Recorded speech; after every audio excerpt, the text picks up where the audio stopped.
The blistering Texas sun beat down relentlessly as Willow Bradley stood alone on the wooden platform of Sweetwater Station, her hopes withering with each passing minute. The noon train had departed over 3 hours ago, taking with it her last connection to civilization and leaving nothing but a dust trail and broken promises in its wake. The man who had corresponded with her for 6 months, the man who had sent for her as his bride, was nowhere to be found. Last call for passengers heading eastbound, the station master shouted before disappearing into his office, leaving Willow truly alone. She smoothed down her travel-worn blue dress, fighting back tears that threatened to spill. 22 years old, nearly 2,000 miles from her Boston home, with nothing but a trunk of belongings and the remnants of foolish dreams. The October wind picked up, sending tumbleweeds dancing across the barren landscape of 1873 West Texas. As shadows lengthened across the weathered planks of the platform, Willow's mind raced through her dwindling options. The station master had already made it clear she couldn't stay there overnight. The nearest boarding house was full, according to the telegraph operator. Her meager savings wouldn't last more than a few days. The distant sound of hoofbeats broke through her desperate thoughts. A horse-drawn wagon approached, kicking up dust along the dirt road leading to the station. Willow tensed, unsure whether to hope for rescue or prepare for further disappointment. The wagon stopped at the edge of the platform. The driver, a broad-shouldered man wearing a dust-covered Stetson, climbed down and approached with purposeful strides. His face was partially obscured by the shadow of his hat, but Willow could make out a strong jawline covered with several days' worth of stubble. Without speaking, he walked directly to her trunk, bent down and lifted it effortlessly. Then he turned to her, his eyes startlingly blue against his sun-bronzed skin meeting hers. "I've come for you," he said simply. Willow stared at him, confusion furrowing her brow. "I beg your pardon. You're the mail-order bride, right? From Boston." He nodded toward the address tag hanging from her trunk. "Yes, but you're not Mr. Franklin." "No, madam. Name's Adam Westbrook." He removed his hat, revealing thick sandy brown hair. "Franklin's not coming." Her heart sank further, if that was even possible. "I see. No, I don't think you do." Adam set the trunk down and stepped closer. "Thomas Franklin passed away 3 weeks ago. Typhoid. I worked his ranch, neighbor to his property." His voice softened. "I reckon he never got a chance to write and tell you. Mail's slow out here." Willow's legs weakened beneath her. "Oh God." She clutched at the small wooden bench behind her for support. "I'm sorry to be the bearer of such news, Miss Bradley." "What am I supposed to do now?" The question escaped her lips before she could stop it, vulnerability washing over her like a flash flood. Adam replaced his hat, adjusting it with practiced hands. "Well, that's why I'm here. When I heard about the Boston lady Franklin was expecting, I figured someone ought to come meet you. Didn't seem right to leave you stranded." "That's kind of you," Willow said cautiously. "But I don't understand. What exactly are you proposing?" "I've got a place prepared for you at my ranch. Nothing improper," he added quickly, noting her expression. "There's a cabin. Used to belong to my foreman before he moved on. It's small but decent. You can stay there while you figure out your next steps, unless you've got somewhere else to go." She didn't. They both knew it. "Why would you help a stranger, Mr. Westbrook?" His gaze dropped to the dusty platform. "Out here, folks look after each other. It's how we survive." He paused, then added, "And I know what it's like to arrive someplace with no one waiting." Something in his tone made Willow believe him. She glanced at the empty train tracks, then back to Adam Westbrook's weathered face. What choice did she have? "Very well," she said, straightening her spine. "I accept your offer, temporarily." Adam nodded, lifting her trunk again and carrying it to his wagon. He secured it, then returned to offer his hand, helping her climb aboard. The wooden seat was worn smooth from years of use, the wagon itself sturdy but simple. As they pulled away from Sweetwater Station, Willow took one last look at the place where her dreams had died, then faced forward, toward an uncertain future with a stranger who had come for her when no one else would. The journey to Adam's ranch took nearly 2 hours, their conversation sparse as the wagon bounced along rutted trails.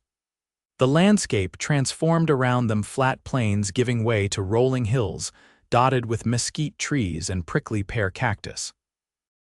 In the distance, a ridge of limestone bluffs rose against the deepening blue of the evening sky.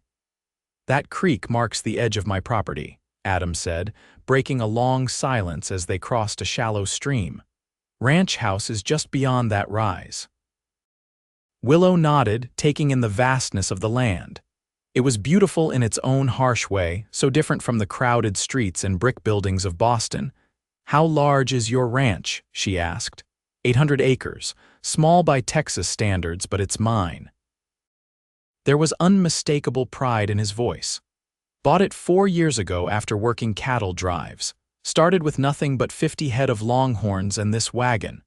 And now, 300 head, good grazing land and water rights to the creek. It's not fancy, but it's free and clear." As they crested the hill, Willow caught her first glimpse of the Westbrook Ranch. A modest 2-story house constructed of limestone and timber stood in a clearing, flanked by several outbuildings and corrals. A windmill turned lazily beside a water tank, and smoke curled from the chimney of what she assumed was the kitchen. "It's lovely," she said, meaning it. Adam cast her a sidelong glance as if checking whether she was being sincere. "It's a working ranch, not much for frills." "I didn't come west expecting frills, Mr. Westbrook." That earned her the first hint of a smile she'd seen from him. "Fair enough." As they approached the house, a tall, lean man emerged from one of the outbuildings. "That's Miguel Sanchez," Adam explained, "my foreman. Best horseman in 3 counties. Miguel waved as they pulled up to the house, approaching to help with Willow's trunk. He tipped his hat politely. "Señorita, welcome to Westbrook Ranch." "Thank you," Willow replied, accepting Adam's hand to step down from the wagon. "Miguel, this is Miss Willow Bradley," Adam said. "She'll be staying in the creek cabin for a while." If Miguel was curious about the arrangement, he didn't show it. He simply nodded and carried her trunk toward a small but well-maintained cabin about 100 yards from the main house.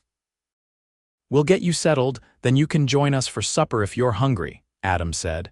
"Our cook, Mrs. Hatcher, makes enough food to feed an army." The cabin was simple but clean, with a small bedroom, a sitting area with a stone fireplace, and a basic kitchen. The windows were covered with actual glass, not just oilskin, and the furniture, though sparse, was solidly built. "It's not what you're used to, I expect," Adam said, standing awkwardly in the doorway as Willow inspected her temporary home. "You don't know what I'm used to, Mr. Westbrook." She turned to face him. "I may have come from Boston, but I wasn't born to privilege. My father was a carpenter, my mother a seamstress. I've lived in places far more humble than this." Adam's expression softened slightly. "I didn't mean to presume." "No harm done," Willow replied, "and thank you." "For this," she gestured around the cabin, "and for coming to the station," he nodded. "Supper's at 6, house is just up the path, take your time getting settled." After he left, Willow sank onto the narrow bed, the events of the day finally catching up with her. Thomas Franklin was dead. The future she had carefully planned had vanished like morning mist under the Texas sun. Now she was dependent on the charity of a stranger, a taciturn cowboy with eyes that seemed to see more than she wanted to reveal. She allowed herself exactly 5 minutes to cry, then washed her face in the basin of water someone had thoughtfully provided, changed into a fresh dress, and prepared to face whatever came next. The main house was aglow with lamplight when Willow arrived. The smell of fresh bread and roasting meat greeted her as she knocked tentatively on the door. It swung open to reveal a plump, gray-haired woman with an apron dusted in flour. "There you are, dear. Come in, come in. I'm Harriet Hatcher, but everyone calls me Mrs. H." She practically pulled Willow inside. "Adam told me what happened. Terrible business about Franklin, but you're here now and you look half-starved. We'll fix that right up." Mrs. Hatcher's warmth was like a balm after the day's hardships. She ushered Willow into a dining room where Adam and Miguel were already seated at a long oak table, Both men stood as she entered. "Miss Bradley," Adam said, pulling out a chair for her. "I hope you found everything in order at the cabin." "Yes, thank you, it's more than adequate, Mrs. Hatcher bustled in with platters of roast beef, potatoes, beans, and fresh bread. "Eat up, all of you, especially you, Miss Bradley. A long journey requires sustenance." The food was simple but delicious, and Willow realized she was famished. As they ate, Miguel regaled them with a story about a particularly stubborn calf that had escaped the corral 3 times that day. "That little devil is destined to be the lead bull someday," he concluded with a laugh. Adam's demeanor had softened in the familiar setting. He was still quiet compared to Miguel's animated storytelling, but occasionally he would add a detail or crack a dry joke that revealed a different side to the stern man who had met her at the station. After dinner, they moved to the sitting room where Adam surprised her by producing a letter. "This was among Franklin's things," he explained, handing it to her. "It's addressed to you but never sent." Willow's hands trembled slightly as she opened it. Thomas Franklin's handwriting was shaky, perhaps already affected by his illness, but the message was clear. He apologized for his deteriorating health and released her from any obligation to him, wishing her well and hoping she would find happiness. "He knew he was dying," she whispered. Adam nodded. "He was a good man, stubborn as they come but fair. I worked for him when I first came to this area." "You weren't just neighbors." "That too, eventually. When I saved enough to buy my own spread, he sold me this piece of his property, said he was getting too old to manage it all anyway." Willow folded the letter carefully. "I barely knew him, just 6 months of correspondence. Yet I uprooted my entire life to marry him." "What made you agree to be a mail-order bride?" Adam asked, his tone curious rather than judgmental. She considered the question. "My parents died 2 years ago. I was working as a teacher, but the school closed. Boston is changing, factories replacing craftsmen, crowded tenements where families once had homes." She sighed. "Mr. Franklin wrote of open skies and honest work. He needed a wife, I needed a future. It seemed practical." "Practical," Adam repeated, a hint of something unreadable in his eyes. "Not exactly the stuff of romance novels." "Romance is a luxury few can afford, Mr. Westbrook." Their eyes met across the room, and for a moment, Willow felt as though he truly saw her not as a helpless woman in need of rescue, but as someone who had made difficult choices and faced their consequences. The moment was broken by Mrs. Hatcher bringing in coffee and apple pie. "Now then, we should discuss what comes next," she said practically. "Miss Bradley, you mentioned you were a teacher?" "Yes, for 3 years. Well, as it happens, Sweetwater is in desperate need of a schoolteacher. The last one left 2 months ago to get married." Adam frowned. "Mrs. Miss Bradley just arrived. She might not want to stay in Sweetwater." "Of course, dear. I'm just laying out options." Mrs. Hatcher patted Willow's hand. "You take all the time you need to decide. The cabin is yours for as long as you want it." Later, as Adam walked Willow back to the cabin in the moonlight, she found herself curious about the man who had unexpectedly become her benefactor. "Have you always been a rancher?" she asked. He shook his head. "Grew up in Missouri. My father was a blacksmith. I left home at 16, worked as a farmhand, then cattle drives, then for the cavalry as a scout during the war." His voice was matter-of-fact, revealing little emotion. "Ranching was always the goal, though, having my own land." "And your family?" "Parents passed on. Sister married a shopkeeper in St. Louis." "No wife?" The question slipped out before she could stop it. Adam's stride faltered almost imperceptibly. "No, never found the time." He cleared his throat. "Here we are." They had reached the cabin door. A lantern had been lit inside, casting a warm glow through the windows. "Thank you for dinner," Willow said, "and for everything else." Adam nodded, his face half hidden in shadow. "Get some rest, Miss Bradley. Tomorrow's soon enough to worry about the future." As she watched him walk back toward the main house, his tall figure silhouetted against the star-filled sky, Willow felt an unexpected pang of something. Not quite loneliness, not quite attraction, but a strange sense that perhaps fate hadn't been entirely cruel in bringing her to this place. The next morning dawned clear and cool. Willow rose early, having slept better than expected on the unfamiliar bed. She dressed in a practical brown skirt and white blouse, then set about exploring her surroundings in daylight. The Westbrook ranch was larger than it had appeared in the evening gloom. Beyond the main house and her cabin there were stables, a bunkhouse for the handful of ranch hands, corrals, and various outbuildings. In the distance, cattle grazed on rolling hills dotted with oak and mesquite. Willow walked to a small rise near the creek, watching the ranch come to life. Men moved between buildings, horses nickered for their morning feed, and smoke rose from the main house chimney. It was a working landscape, beautiful in its purpose and efficiency. Morning. Adam's voice startled her from her reverie.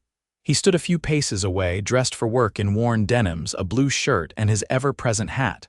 "Sleep all right?" "Yes, thank you. It's beautiful here in the morning light." He followed her gaze across the property. "It can be hard, too. Droughts, blizzards, rustlers, but yes, beautiful." "I'd like to help," Willow said suddenly. "While I'm here, I can't pay you for the cabin yet, but I can earn my keep." Adam looked surprised. "That's not necessary. It is to me. I didn't come west to be a charity case." He studied her for a moment, then nodded. "Mrs. H could use help with the household accounts. She's good with cooking, not so much with numbers. And if you wanted to help with the garden, I'd be happy to. I'm also quite capable with a needle if mending is needed." The ghost of a smile touched his lips. "Ranch always has mending. Clothes, tack, feed sacks, something's always tearing." "Then it's settled. I'll speak with Mrs. Hatcher after breakfast." Adam nodded, then hesitated. "I'm riding into town today. Need to see the banker about expanding the herd. If you'd like to come along, you could speak to the mayor about the teaching position." Willow considered the offer. "That would be sensible, I suppose, though I haven't decided if I'm staying. No pressure either way, offers open." With that, he touched the brim of his hat and continued on to the stables. 2 hours later, they were on the road to Sweetwater, this time in a slightly more comfortable buckboard wagon. Willow had changed into her best dress, a deep green that brought out the hazel in her eyes, and worn her hair in a neat chignon. "You clean up nice," Adam had commented when she emerged from the cabin, then immediately looked embarrassed at his own words. "I mean, thank you," Willow had replied, hiding her amusement at his discomfort. "You look quite presentable yourself." Now, as they traveled the familiar road, Willow found herself sneaking glances at her companion. Without the weight of yesterday's shock and uncertainty, she could appreciate that Adam Westbrook was, in fact, a handsome man. Not in the polished way of Boston gentlemen, but with a rugged appeal that suited this untamed country. "Tell me about Sweetwater," she said. "What kind of town is it?" Adam considered the question. "Growing. Used to be just a way station for the stage line. Now there's a proper town general store, hotel, church, saloon, getting a railroad spur next year." He glanced at her. "Decent folks, mostly, some rough types passing through, but the town council keeps order." "And the children? How many would I be teaching?" "Maybe 20, all ages. Ranchers' kids, shopkeepers' families. Some Mexican families, too good people, work hard." "Would they want their children taught by a woman from the East?" Adam's eyebrows rose slightly. "Why wouldn't they?" "Some people have opinions about such things. Miss Bradley, out here folks care more about whether you can teach their children to read and figure than where you came from." He paused. "Though fair warning, you'll be subject to considerable curiosity. New faces are rare, especially educated women traveling alone." "I'm not traveling alone anymore, am I?" Willow said quietly. Their eyes met briefly before Adam returned his attention to the road, but not before she caught a glimpse of something warming in his gaze. Sweetwater looked different in daylight, less threatening, more alive with possibility. The main street boasted wooden sidewalks and false-fronted buildings painted in fading colors. People nodded greetings as Adam helped Willow down from the wagon. "I'll introduce you to Mayor Callahan first," Adam said. His office is above the general store, then I need to see Williams at the bank. I can manage on my own, Willow assured him. You needn't escort me everywhere. I know you can manage, Adam replied, but your reputation matters here. A single woman arriving with no connections, people talk. Being seen with a respectable rancher helps establish you properly. His consideration touched her. Very well. Lead on, Mr. Westbrook. Mayor Callahan was a jovial man with mutton chop whiskers and an expansive waistcoat. He practically leapt from his chair when Adam introduced Willow as a qualified teacher. Providence, he declared. That's what this is. We've been praying for a teacher since Miss Abernathy left us. The children are running wild, Mrs. Callahan is at her wits' end trying to keep them occupied with basic lessons. I haven't decided to take the position yet, Willow cautioned. I'd need to know the terms, see the schoolhouse. Of course. The pay is $40 a month plus room and board above the schoolhouse. It's a new building, just finished last year. Very modern. It was a fair offer, better than she'd made in Boston. The mayor continued enthusiastically, explaining the school term, the number of pupils, and the town's expectations. When could you start? He finally asked. I need some time to consider, Willow said. May I visit the schoolhouse today? Absolutely. I'll take you there myself after lunch. As they left the mayor's office, Adam looked pleased. Sounds promising. It does, Willow admitted, though I'm not sure about living above the schoolhouse. It seems solitary. The cabin at the ranch is yours as long as you need it, Adam said. Town's only a half-hour ride. You could stay there and come in daily. The offer hung between them, filled with implications neither was ready to address. That's very generous, Willow said carefully. Let me see the school first before making any decisions. They agreed to meet at the hotel dining room in 2 hours. Adam headed to the bank, and Willow found herself with time to explore the town independently.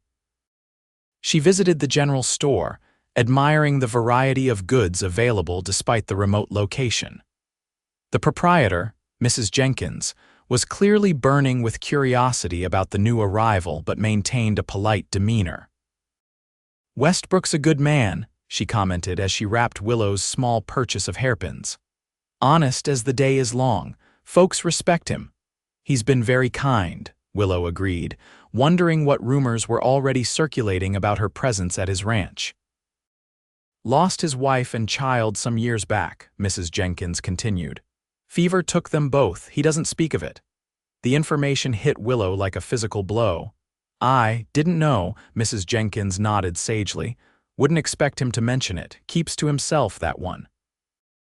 Ranch is his whole life now.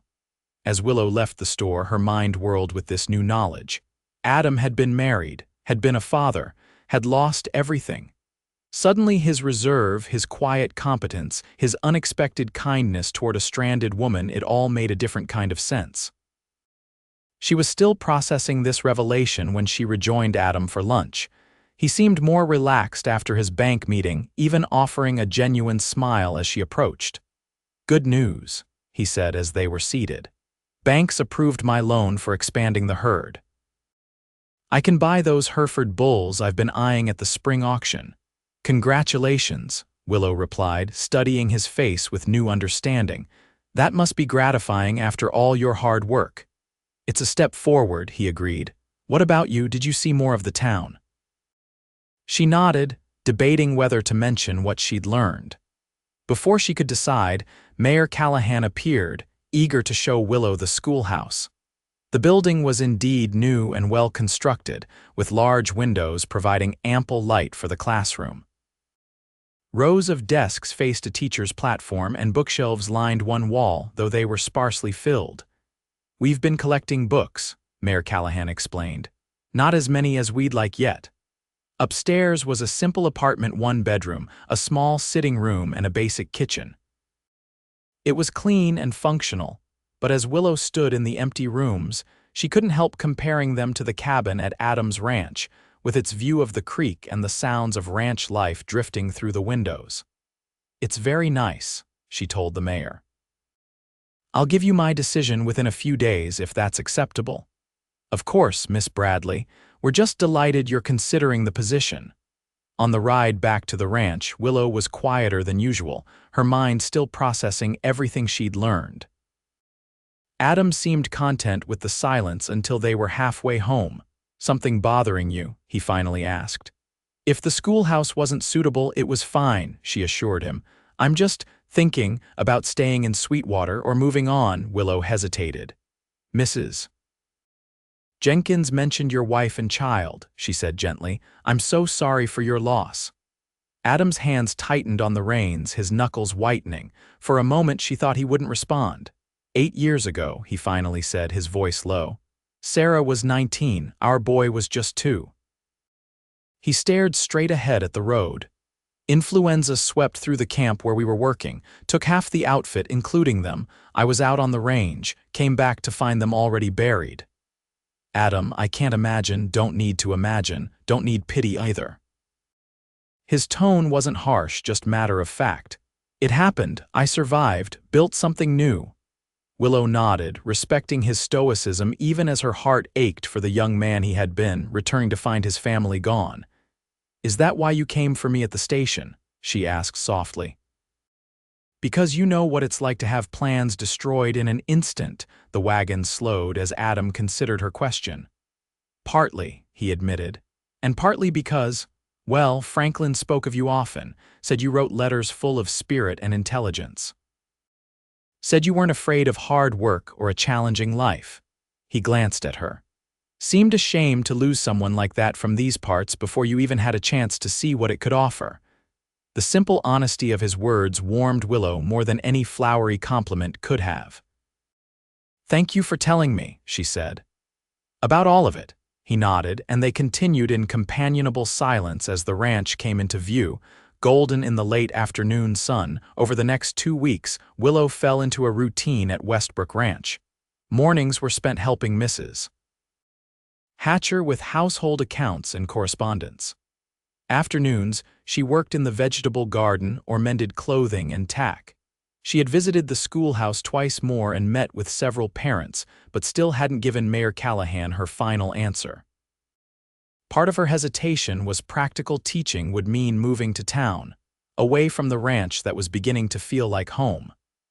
But another part, the part she was reluctant to examine too closely, had to do with the growing connection between her and Adam. It wasn't anything dramatic. Just small moments, his hand steadying her elbow as they walked to dinner. His unexpected laugh when she told stories of her more mischievous students in Boston. The way his eyes sought hers across the room. They were getting to know each other in the natural rhythm of shared days and quiet evenings, without pressure or expectations. On a particularly fine October afternoon, Adam found Willow sitting by the creek, a book open on her lap but her gaze on the water. "Not interrupting, am I?" he asked, removing his hat as he approached. "Not at all. I was just enjoying the sunshine." She smiled up at him. "Finished your work already?" "Taking a break, thought you might like to see more of the ranch." He nodded toward 2 horses tied to a nearby tree. "If you're interested." Willow closed her book. "I'd love to, though I should warn you I'm not much of a rider. Figured as much, that's why I brought Daisy." He indicated the smaller of the 2 horses, a placid chestnut mare. "She's gentle as they come, used to be Sarah's." He stopped abruptly. "It's all right to mention her," Willow said softly. "She was an important part of your life." Adam nodded, a complicated mix of emotions crossing his face. "She would have liked you," he said finally. "You both have that same directness, no pretense." It was perhaps the nicest compliment he could have given her. The ride was lovely, with Adam showing her vistas and hidden spots across the property, a spring-fed pool surrounded by cottonwoods, a ridge overlooking the valley, ancient petroglyphs carved into limestone by people long gone. They stopped at the highest point of the ranch, where they could see for miles in every direction. "It really is beautiful," Willow said, taking in the panorama. "I understand now why you love it." "Took me years to find this place," Adam replied, dismounting and helping her down from Daisy. "Knew it was right the moment I saw it." They sat on a flat boulder, sharing water from Adam's canteen and a packet of cookies Mrs. Hatcher had packed. "Have you decided about the teaching position?" Adam asked after a comfortable silence. "Not yet." Willow brushed crumbs from her skirt. "The job itself appeals to me. I miss teaching, but she took a deep breath. "I've grown fond of the ranch, of the people there." She glanced at him. "It would be a significant change to move to town." Adam's eyes held hers. "You could do both, you know. Teach during the week, return to the ranch on weekends." "As what exactly? Your perpetual house guest?" She tried to keep her tone light, but the question was serious. Adam was quiet for a long moment. When he spoke, his voice was careful, measured. "When I came to that station and found you standing there alone, I thought I was just doing the decent thing, helping someone in need." He turned to face her fully. "I didn't expect to find myself looking forward to seeing you each morning. Didn't expect to catch myself thinking about your smile in the middle of branding cattle." Willow's heart quickened. "Adam, I know it's fast," he continued. "No, you came here expecting to marry another man. No, you might not want to stay in Sweetwater at all. But I'd be lying if I said I want you to leave." "I don't want to leave either," Willow admitted softly. "I came west seeking a practical arrangement, but I've found something I wasn't looking for, something that feels real." Slowly, giving her every chance to pull away, Adam reached for her hand. His palm was calloused against hers, strong and warm. "I'm not a man of fancy words, Willow, but I think we might have a chance at something good here, if you wanted to see where it leads." Instead of answering with words, Willow leaned forward and pressed her lips gently to his. It was a brief kiss, sweet and questioning, but it sent warmth cascading through her entire body. When she pulled back, Adam's expression was one of wonder and hope. "Is that a yes?" "It's a yes to seeing where this leads," she clarified, though her smile took any sting from the qualification. "I'd still like to take the teaching position. I need my own purpose, my own work." "I wouldn't want it any other way," Adam assured her. "You're not the kind of woman who should be just a rancher's wife. You should be Willow Bradley, teacher and whatever else you choose to be." He paused. "And maybe someday, if things continue as they've begun, Willow Westbrook as well." The sound of her name paired with his sent a thrill through her. "I think I'd like that," she said. "Someday." They stayed on the ridge until the sun began its descent, talking about possibilities and practical matters, sharing more of their histories and hopes. When they finally rode back to the ranch, something had shifted between them, an understanding, a commitment to explore what was growing between them, patiently and honestly. 3 days later, Willow accepted the teaching position in Sweetwater, with the arrangement that she would live at the ranch and travel to town daily. Mayor Callahan was so delighted to secure a teacher that he readily agreed to the unconventional arrangement. The school term began the following Monday. Willow stood nervously before 20 children ranging from 6 to 16 years old, aware that her success or failure would determine her place in the community. "Good morning," she said, smiling at the sea of curious faces. "I'm Miss Bradley, and I'm honored to be your teacher." By day's end, she was exhausted but exhilarated. The children were eager to learn, if somewhat behind in their studies after months without formal instruction. When Adam came to collect her in the wagon, she practically bubbled over with stories about her first day. "Sounds like you've found your place," he said, smiling at her enthusiasm. "Part of it," she replied, reaching for his hand. "The other part is at the ranch." As autumn deepened into winter, their relationship blossomed. Willow thrived as Sweetwater's teacher, earning the respect of parents and the affection of her pupils. Weekdays were devoted to her classroom, weekends belonged to the ranch and to Adam. They took things slowly, learning each other's ways through shared work and conversation. Adam taught her to ride properly, to identify the stars that guided Cowboy's home, to appreciate the subtle changes in the landscape with each passing week. Willow introduced him to poetry, to the pleasure of reading aloud on winter evenings, to expressing feelings that had long gone unspoken. Their first real argument came in December, over Willow's insistence on riding to school despite worsening weather. It ended with Adam building her a better enclosed wagon with a small stove for heat, and Willow acknowledging that sometimes accepting help wasn't the same as surrendering independence. Their first declaration of love came on Christmas Eve, in the soft glow of candles and firelight, surrounded by the ranch family they had both come to cherish. By spring, when wildflowers painted the hills in riot of color, there was no longer any pretense that Willow was just a boarder at the ranch. Her cabin had become their cabin, her future inexorably linked with Adam's. When he formally proposed on a warm April evening, beside the same creek where she had first begun to hope for this new life, her yes was immediate and certain.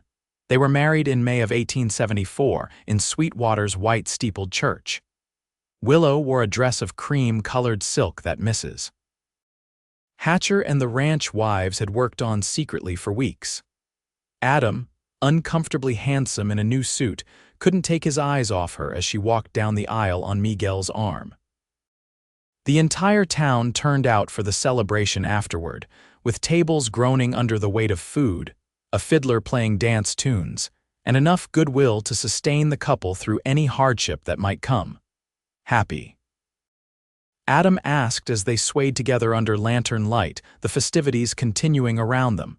Completely, Willow answered, though not at all in the way I expected to be when I stepped off that train. Funny how life works, he mused. If Franklin hadn't written to you. If you hadn't been brave enough to come west alone, if I hadn't gone to the station that day. But you did, she said, touching his face gently. You picked up my trunk and said I've come for you, and somehow that made all the difference. Adam pulled her closer, his voice low in her ear. Best decision I ever made. As night deepened and stars appeared above the celebration, Willow Bradley Westbrook looked around at the community that had become her home, at the man who had become her heart, and knew with absolute certainty that she had found exactly where she belonged, not through the practical arrangement she had sought, but through the unexpected love that had found her when she needed it most.